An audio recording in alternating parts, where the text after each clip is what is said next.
जय मसीह की दोस्तों, प्रेज द लॉर्ड।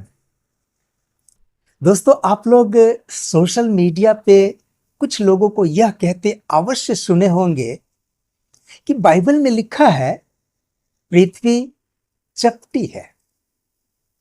और इन दिनों में दोस्तों एक जाने माने कथावाचक वो भी ऐसा कह रहे हैं कि बाइबल में लिखा है पृथ्वी चपटी है और वेद में लिखा है कि पृथ्वी गोल है। दोस्तों, आइए पहले ये छोटा सा हम लोग एक वीडियो क्लिप देखते हैं, फिर आगे बातचीत करेंगे। बाइबल में लिखा है पृथ्वी चपटी है। पढ़ा आपने? अभी नहीं। नहीं पढ़ा। वहां पहुंचेंगे तो आपको मिलेगा कि पृथ्वी चपटी है, जबकि वेदों में लिखा है कि पृथ्वी गोल है।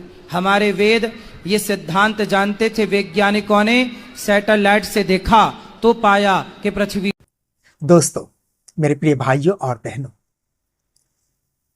कथावाचक महोदय साफ साफ शब्दों में कहा कि बाइबल में लिखा है पृथ्वी चपटी है, परंतु वेद में लिखा है कि पृथ्वी गोल है। लेकिन दोस्तों, उन्होंने न बाइबल से कोई रेफरेंस दिया और ना ही वेद से, बस अपना मुंह खोला और गप हाँक दिया। परंतु दोस्तों, कुछ ऐसे भी लोग हैं जो बाइबल से तीन रेफरेंस देते हैं और कहते हैं, बड़े दावे के साथ कहते हैं कि इन तीनों जगहों पर लिखा हुआ है कि पृथ्वी चपटी है।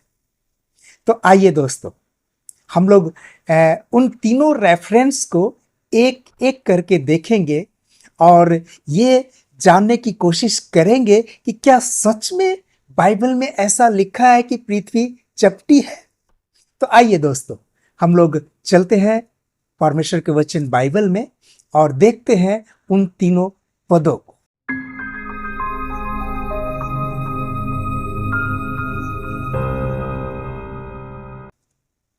तो सबसे पहला पद है दोस्तों, ध्यान से सुनिएगा। सबसे पहला पद है दोस्तों, प्रकाशित वाक्य अध्याय 7 पद 1। यहां पर कुछ इस प्रकार से लिखा है, इसके पश्चात मैंने 4 स्वर्गदूतों को पृथ्वी के 4 कोनों पर खड़े देखा। दोस्तों, यही वो पद है जिसे बाइबल के आलोचक दिखा करके कहते हैं कि यहां पर लिखा हुआ है कि पृथ्वी चपटी है, क्योंकि यहां पर लिखा हुआ है कि पृथ्वी के चारों कोनों पर 4 स्वर्गदूत खड़े हैं। जब 4 कोना है तो चौकोर होगा, और जब चौकोर होगा तो चपटी ही होगा। दोस्तों, यदि ये पद किसी अनपढ़ या गंवार व्यक्ति को भी पढ़कर सुनाया जाए तो वो भी साफ साफ कहेगा कि ये 4 कोने 4 दिशाओं को दिखा रहा है, ना कि चौकोर को। हम लोग पूर्व, पश्चिम, उत्तर, दक्षिण बोलते हैं, ये 4 दिशाएं हैं। और जब हम लोग 4 दिशाएं बोलते हैं तो इसका मतलब ये नहीं होता कि पृथ्वी चौकोर है, ऐसा नहीं होता। ये 4 दिशाएं हैं, ना कि चौकोर। अब क्या कहें दोस्तों ऐसे लोगों को। यदि किसी को किसी की आलोचना करना ही है तो सही और गलत से क्या लेना देना, बस आलोचना करना है कि बस देख लो यहां पर देख लो, बाइबल में लिखा है कि पृथ्वी चपटी है क्योंकि यहां 4 कोनों को बताया गया है। ऐसे लोगों से मैं यही कहना चाहूंगा दोस्तों कि किसी के विषय में कुछ कहने से पहले उसके विषय में जानना जरूरी है। हम किसी के विषय में दोस्तों तभी 2 लाइन बोल सकते हैं जब उसके विषय में हम जानते हैं, और जानने के लिए स्टडी करना ही होगा। व्हाट्सएप यूनिवर्सिटी से पढ़ाई करके कोई फायदा नहीं होगा, कोई फायदा नहीं होगा।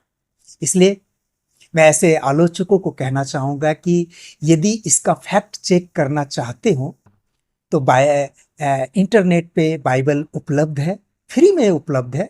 आप वहां से बाइबल डाउनलोड कीजिए और पढ़ करके देखिए। हम लोग दूसरे रेफरेंस पे चलते हैं दोस्तों। दूसरा रेफरेंस भी प्रकाशित वाक्य से ही बताया जाता है दोस्तों। प्रकाशित वाक्य अध्याय 20 पद 8।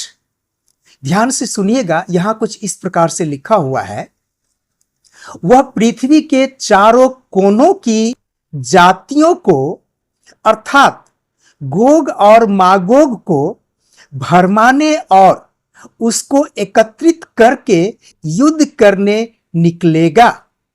उसकी गिनती समुद्र की बालू के सदृश होगा। दोस्तों, हम सब लोग जानते हैं कि प्रकाशित वाक्य में जो कुछ भी लिखा हुआ है वो भविष्य में होने वाली घटनाओं के विषय में बताया जाता है। और यहां पर भी पृथ्वी के चारों कोनों का जिक्र किया गया है कि चारों कोनों से लोग इकट्ठे होंगे, अर्थात चारों दिशाओं से लोग इकट्ठे होंगे। इस पद में भविष्य में होने वाली एक युद्ध के विषय में बताया जा रहा है दोस्तों, जिसके विषय में यह बताया जा रहा है कि चारों दिशाओं से लोग इकट्ठे होंगे और इतने लोग इकट्ठे होंगे जिसकी संख्या बालू के रेत की समान होगी। दुख की बात है दोस्तों, इस रेफरेंस को दिखा करके बताया जाता है कि बाइबल में लिखा है पृथ्वी चपटी है। अब इसे क्या कहा जाए? मैं तो सिर्फ इतना ही कहूंगा कि भाई, आप जो भी बाइबल के आलोचक हैं, आलोचना करने के लिए भी उसका ज्ञान होना जरूरी है। हम किसी की आलोचना तब ही कर सकते हैं जब उसके विषय में हमें पर्याप्त ज्ञान हो। चलिए दोस्तों, हम लोग तीसरे रेफरेंस की ओर चलते हैं। तीसरा रेफरेंस जो बाइबल के आलोचक दिखाते हैं दोस्तों, वो यशाया की पुस्तक से है। यशाया अध्याय 11 पद 12। दोस्तों, यहां कुछ इस प्रकार से लिखा हुआ है, वह जाति जाति के लिए एक झंडा ठहराएगा, इज़राइल के निर्वासितों को इकट्ठा करेगा तथा यहूदा के सब तितिर बितिर लोगों को पृथ्वी के चारों दिशाओं से इकट्ठा करेगा। दोस्तों, मेरे प्रिय भाइयों और बहनों, इस पद को दिखा करके बाइबल के आलोचक कहते हैं कि पृथ्वी चपटी है। कैसे? तो उनका कहना है कि पृथ्वी के चारों दिशाओं से, यानी कि चारों कोनों से, जब चार कोना है तो चौकोर होगा, और जब चौकोर है तो चपटी ही तो होगा। धन्य है लोग। अब ऐसे लोगों को क्या कहा जाए, कैसे समझाया जाए, कैसे समझाया दोस्तों? दोस्तों, यहां पर चारों दिशाओं का जिक्र है, चारों दिशाओं का। जो इजरायली लोग बिखरे हुए हैं, पृथ्वी के चारों दिशाओं से उन्हें इकट्ठा किया जाएगा, उन्हें इकट्ठा किया जाएगा। मेरे प्रिय भाइयों और बहनों, मैं आपको बाइबल से एक ऐसा रेफरेंस देने जा रहा हूं, एक ऐसा रेफरेंस देने जा रहा हूं दोस्तों, जो यह प्रमाणित करता है, जो यह प्रमाणित करता है कि पृथ्वी गोल है। बाइबल में कहीं भी ऐसा नहीं लिखा है कि पृथ्वी चपटी है, कहीं नहीं लिखा हुआ है दोस्तों। चार कोनों का मतलब चौकोर नहीं है, वो चार दिशाएं हैं, चार दिशाएं हैं। परंतु मैं आपको एक ऐसे रेफरेंस दिखाने जा रहा हूं दोस्तों, जो ये प्रमाणित करती है कि बाइबल में ऐसा लिखा गया है कि पृथ्वी गोल है, चपटी नहीं। तो आइए दोस्तों, हम लोग उस रेफरेंस को देखते हैं। यशाया अध्याय 40 पद 22। ध्यान से सुनिएगा दोस्तों, इस पद को ध्यान से सुनिएगा। यहां कुछ इस प्रकार से लिखा है, यह वह है जो पृथ्वी के घेरे के ऊपर, ध्यान दीजिएगा दोस्तों, यशाया, भविष्यवक्ता यशाया कहते हैं, यह वह है जो पृथ्वी के घेरे के ऊपर आकाश मंडल पर विराजमान है और पृथ्वी के रहने वाले टिड्डी के तुल्य है। दोस्तों, भविष्यवक्ता यशाया कहते हैं, ईश्वर के विषय में कहते हैं कि यह वह है जो पृथ्वी के घेरे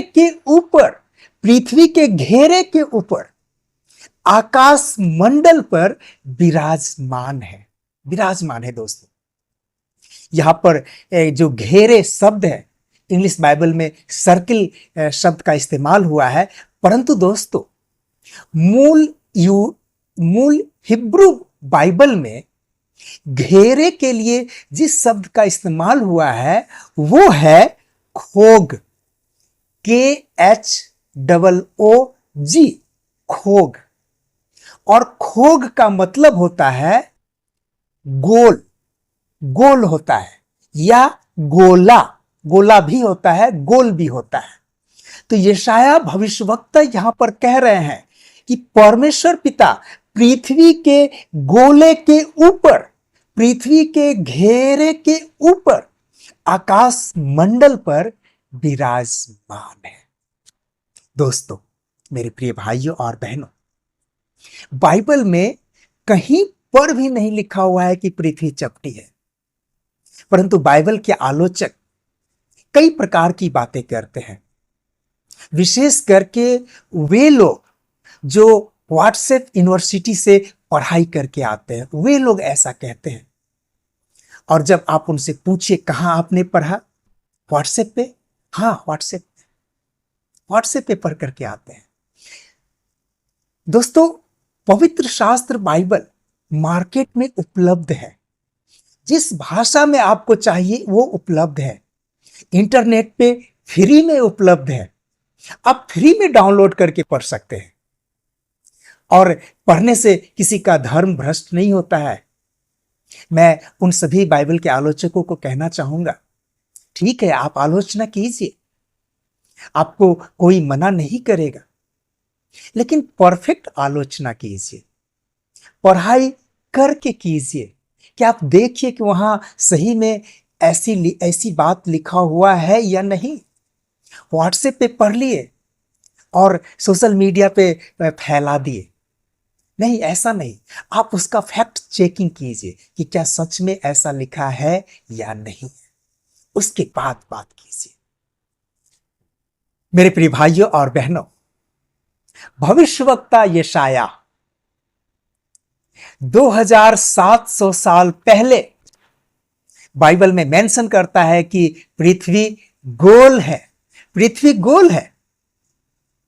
और कथावाचक महोदय साफ साफ शब्दों में कहते हैं कि बाइबल में लिखा है पृथ्वी चपटी है, परंतु वेद में लिखा है पृथ्वी गोल है। लेकिन वो रेफरेंस किसी का नहीं दे रहे हैं, किसी का भी नहीं, वेद का भी रेफरेंस नहीं दे रहे हैं। चलिए, बाइबल का रेफरेंस हो सकता है उसे पता ना हो, वो भी हो सकता है कि व्हाट्सएप यूनिवर्सिटी से पढ़े हो सकता है, जरूर हो सकता है। परंतु वेद का तो रेफरेंस दे सकते हैं कि वेद में कहां लिखा है कि पृथ्वी गोल है, वो तो दे सकते हैं, वो भी नहीं। परंतु दोस्तों, मैं आपको एक रेफरेंस देने जा रहा हूं, मैं आपको एक और रेफरेंस देने जा रहा हूं। पवित्र शास्त्र बाइबल में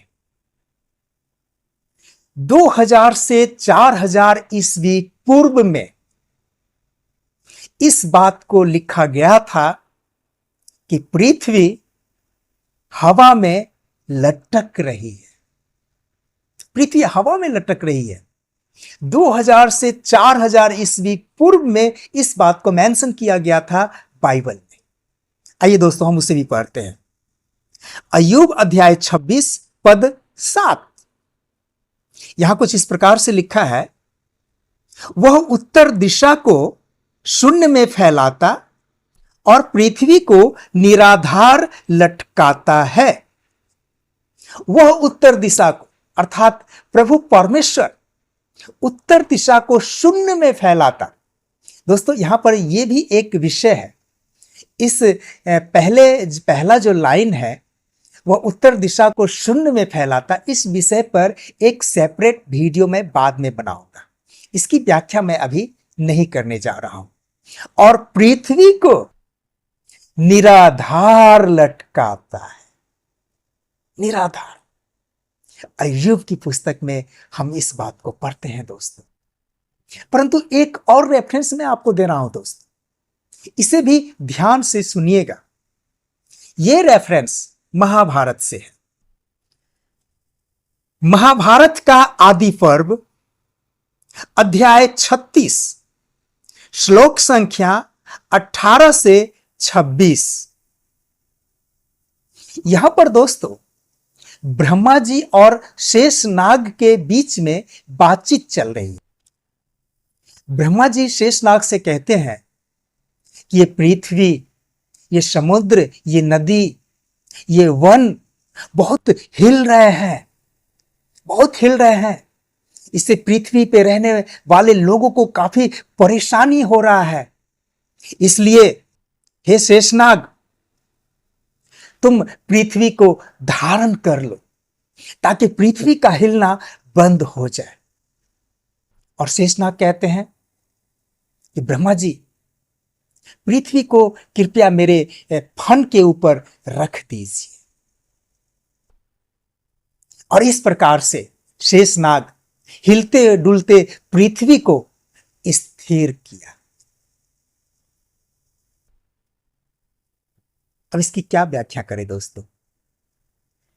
यदि 4-5 क्लास के बच्चों से यदि पूछा जाए कि बच्चों बताओ भूकंप कैसे आता है, पृथ्वी क्यों हिलता है, तो डिटेल से आपको बता देगा। मुझे बताने की कोई आवश्यकता नहीं है, कोई आवश्यकता नहीं। पवित्र शास्त्र बाइबल परमेश्वर का वचन है, परमेश्वर का वचन है। इसमें कोई संदेह नहीं है।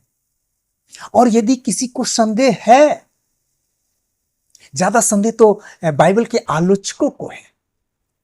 हमें उनसे कोई दुश्मनी नहीं है, आप आलोचना कीजिए, कोई बात नहीं है, लेकिन पढ़ करके कीजिए, पढ़ करके कीजिए। आप भेदभाव की भावना से मत पढ़िए। मेरे पास दुनिया की सभी धर्म ग्रंथों का धर्म ग्रंथ है, मेरे पास सभी धर्मों का धर्म ग्रंथ मेरे पास है, और मैं उन्हें पढ़ता भी। हालांकि मैं आलोचना नहीं करता कभी किसी का, कभी किसी धर्म ग्रंथ का आलोचना नहीं करता। आज भी मैं आलोचना नहीं कर रहा हूं, एक फैक्ट बता रहा हूं। यदि आपको मेरी बात पर संदेह है तो गीता प्रेस गोरखपुर से छपा हुआ पीडीएफ आपको इंटरनेट पे मिल जाएगा महाभारत का। आप उसे ढूंढकर निकालिए। आदि पर्व अध्याय 36 श्लोक संख्या 18 से 26 आप पढ़ सकते हैं, पढ़ सकते हैं। दोस्तों, मेरे प्रिय भाइयों और बहनों, बाइबल परमेश्वर का वचन है, इसमें कोई संदेह नहीं, कोई संदेह नहीं। आलोचक ऐसे ही बोलते रहेंगे, बोलने दीजिए, कोई बात नहीं है। कितना भी आलोचना कर ले, सच्चाई को दबाया नहीं जा सकता है। किसी कीमत पर भी सच्चाई को दबाया नहीं जा सकता है। मेरे प्रिय भाइयों और बहनों, आज का ये वीडियो आपको कैसा लगा? कमेंट बॉक्स में अपनी राय जरूर दें। फिर मिलते हैं दोस्तों अगले वीडियो में। तब तक के लिए जय मसीह की। प्रभु आप सबको बहुत आयत से आशीष प्रदान करे, अनुग्रह प्रदान करे। आमीन। Praise the Lord. जय मसीह की। दोस्तों, प्रेज द लॉर्ड। दोस्तों, समुद्र तल पर वायु का